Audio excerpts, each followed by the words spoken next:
2 মে ব্রিটেনের রাজনীতির ইতিহাসে একটি বড় ধরনের ঝড় বয়ে গেছে। আপনারা জানেন যে ক্ষমতাসীন রাজনৈতিক দল কনজারভেটিভ পার্টি প্রায় অর্ধেকের মতো কাউন্সিলর পদ হারিয়েছে সারা ব্রিটেনে। 10টি কাউন্সিলের নিয়ন্ত্রণ হারিয়েছে তাদের একটি এমপি আসন, যেখানে 26% ভোট সুইং করেছে।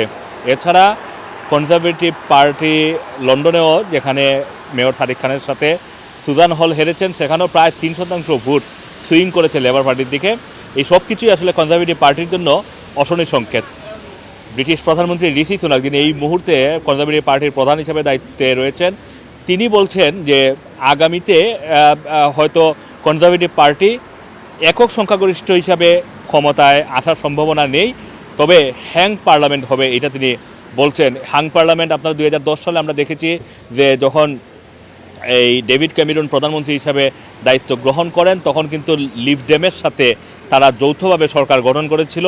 2017 সালেও এসে আমরা সেই হ্যাং পার্লামেন্ট দেখেছিলাম। টেরিজা মে যখন নির্বাচন দিয়ে তিনি তার প্রধানমন্ত্রীত্ব দায়িত্বে আসেন, তার আগে তিনি প্রধানমন্ত্রী হিসাবে দায়িত্ব গ্রহণ করেন, কারণ ডেভিড ক্যামেরন তিনি পদত্যাগ করেছিলেন। তারপরে তিনি কনজারভেটিভ পার্টির নেতা হিসাবে টেরিজা মে নির্বাচিত হয়ে নিয়মতান্ত্রিকভাবে ব্রিটেনের প্রধানমন্ত্রী হন। কিন্তু তারপরেই তিনি একটি মধ্যবর্তী নির্বাচন দিয়েছিলেন, কারণ তিনি চেয়েছিলেন তিনি জনগণের ভোটে নির্বাচিত প্রধানমন্ত্রী হতে, এবং তিনি হয়েছিলেন। কিন্তু সেখানে তারা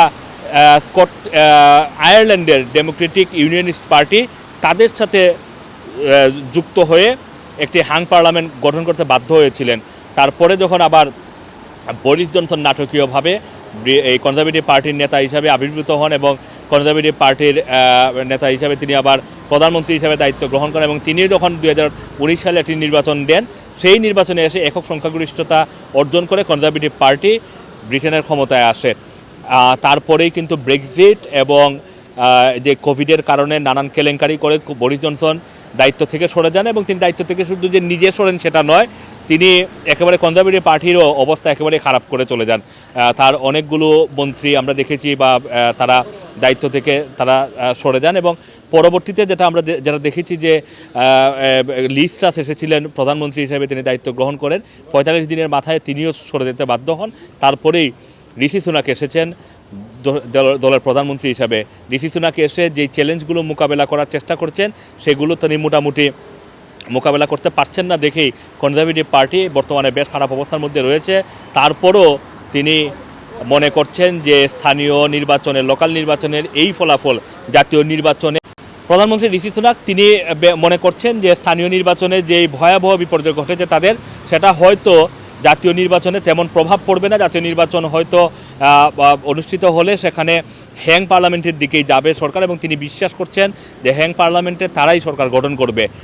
এটি নিয়েই আজকে ব্রিটিশ গণমাধ্যমগুলোতে সংবাদ হয়েছে, নিউজ হয়েছে। তবে লেবার পার্টির যেই উত্থান ঘটেছে এই স্থানীয় নির্বাচনের মধ্য দিয়ে, সেটা কনজারভেটিভ পার্টির নেতা হিসাবে বা দেশের প্রধানমন্ত্রী হিসাবে ঋষি সুনাক যাই বলুন না কেন, আগামী সরকার লেবার পার্টি গঠন করবে, সেটা একক সংখ্যাগরিষ্ঠই হোক অথবা হ্যাং পার্লামেন্টের মাধ্যমেই হোক।